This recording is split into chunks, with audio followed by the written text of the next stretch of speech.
In questo tutorial troverai tutte le necessarie indicazioni per inserire gli estremi del tuo contratto di locazione all'interno della sezione domicilio. Il contratto di locazione deve essere vigente al momento di invio della domanda e registrato all'Agenzia delle Entrate.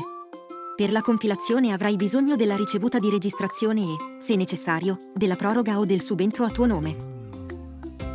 Nella sezione Dati del contratto, copia l'indirizzo completo, compreso il CAP, presenti nella sezione evidenziata del contratto.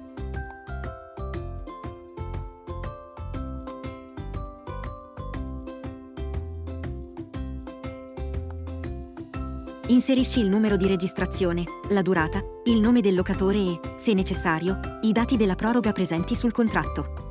Usa indifferentemente il numero di protocollo o il codice identificativo.